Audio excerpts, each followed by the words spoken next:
daw si Tiborcio. Marunong ka palang masaktan, day. Bagaan ni mong naungoy. Ano sabi niya? Na-hurt daw siya. Bagaang naong ni Moy. Ang kapal ng pagmumukha mo.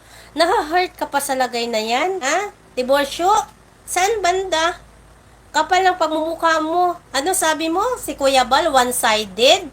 One-sided nga ba si Kuya Bal? Good morning sa iyo, Sis Amanda. One-sided nga ba si Kuya Bal? Ha? Ang kapal ng pamumukha mo, puro ka nga kasi, Tiborcio. Bakit? Wala na ba? Wala nang sponsor? Ha? Ulis na ba ang mga sponsor? Puro ka kasi kwenta, puro ka kasi ngak-ngak. Yan. Yan mapala mo, mabuang ka. Mabuang ka na. Delikado, mabuang ka, day. Sa imong kabaga, sa imong nawong, mabuang ka na. Delikado, way mapasulot sa imuha. Shout out sa iyo, Hasa 26 TV. Tayo ni founder, shout out po Founder Ann, tulang tayo ni Rina's Community. Founder Ann, sabi niya sinusulan. Wow, ang galing ko naman. Ang lakas ko kay Kuya Bal, no, para sulsulan. Hoy, abnormal ka, Tiborcio. Ang bahay ni Rina, hindi ko kailangan isulsul kay Kuya Bal.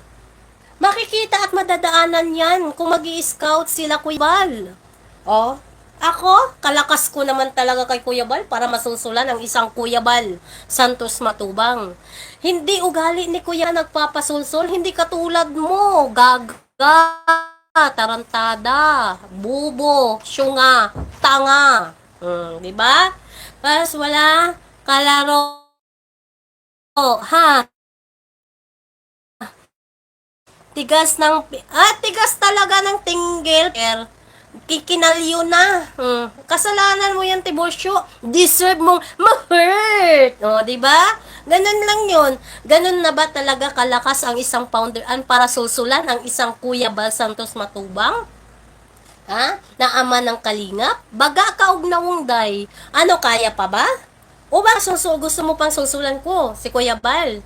Napapuntahin si Melanie dito sa lighthouse para magkita kami. Baka mamatay ka na niyan. Hindi na mo hurt. You are dying. Yan tayo eh. Kasi wala na kayong mahut-hut sa mga sponsor. Dahil alam na ng lahat kung ano ang pinagagawa ninyo sa bata. 'Di ba? Dahil alam na lahat kung ano ang totoong kalagayan ni Rina ngayon. Ano nga ba ang totoong kalagayan ni Rina? Bakit hindi niyo ina-update? Bakit ang paninigas niya hindi niyo binibidyo? Bakit naman ang bahay niya tinatago ninyo? 'Di ba noon pa man sa simula pa lang hindi pa nasisimulan ang bahay ni Rina. Ngak-ngak na nangak-ngak ang syuta mo, mastermind ng wakwak, 'di ba? Ito yung magiging bahay ni Rina. Ito yung ni Rina. May driver si Rina. May swimming pool si Rina. May car si Rina. Up and down ang bahay ni Rina. Diba? Ha? Wala akong pakialam sa'yo. Ha? Kasi mga abnormal kayo. Lahat na lang ginagawaan ninyo ng issue. Lahat na lang. Akala nyo siguro, sa kasinungalingan ninyo, walang Founder Ann na pupunta ng dait? Na hindi kayang puntahan ni Founder Ann. Dahil yung bahay na yan, hindi yan naka-private. Dahil walang bakod yan. It means, hindi yan naka-private. Dahil kung gusto nyo naka-private yan at hindi ninyo makita in public, inuna nyo muna ang pagpapabakod niyan habang pinapagawa ninyo ang bahay.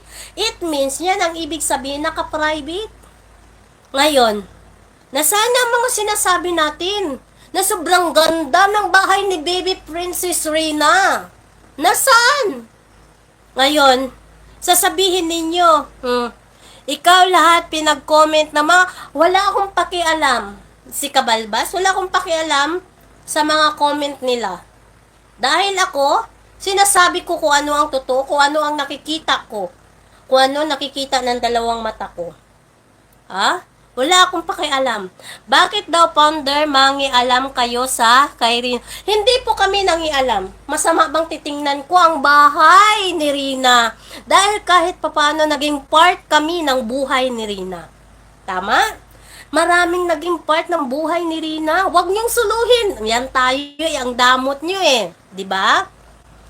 Napakadamot nyo. 'Di ba? Napakadamot ninyo. Kasi, sa sarili ninyo,